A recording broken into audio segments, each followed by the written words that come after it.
ആറന്മുളയുടെയും കുട്ടനാടിന്റെയും പാട്ടുശൈലിയിലെ വൈവിധ്യമാണ് വഞ്ചിപ്പാട്ട് മത്സരത്തിന്റെ ഗ്ലാമർ.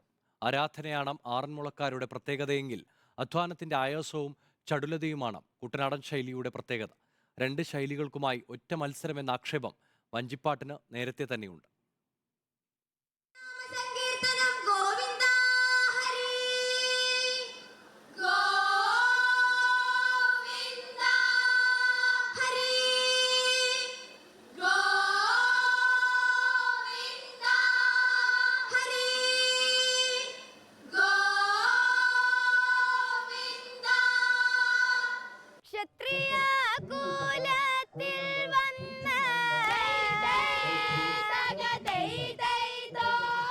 ആറന്മുളയപ്പനുള്ള പാട്ട് നിവേദ്യമാണ് ആറന്മുളക്കാർക്ക് വഞ്ചിപ്പാട്ട്.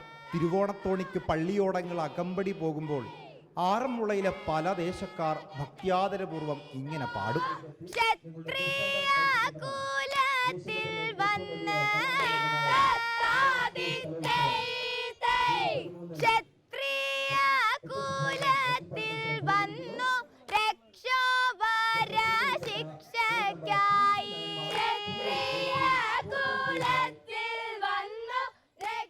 പ്രധാനമായിട്ടും ആറന്മുള ശൈലി, കുട്ടനാട് ശൈലി, രണ്ട് ശൈലികളാണ് വഞ്ചിപ്പാട്ടിലുള്ളത്.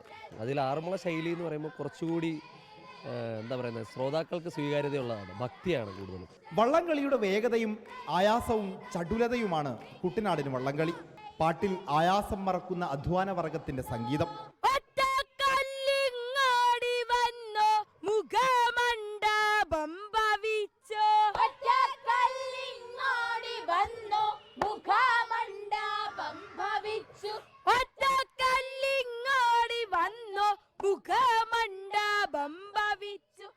ഇത് രണ്ടും രണ്ടായി മത്സരിപ്പിക്കണമെന്ന് ഞങ്ങൾ ബഹുമാനപ്പെട്ട ഗവൺമെന്റിനോട് നിവേദനങ്ങൾ കൊടുത്തിട്ടുണ്ട്. അനേക വർഷങ്ങളായി ഇതേവരെ അത് മാറ്റപ്പെട്ടിട്ടില്ല.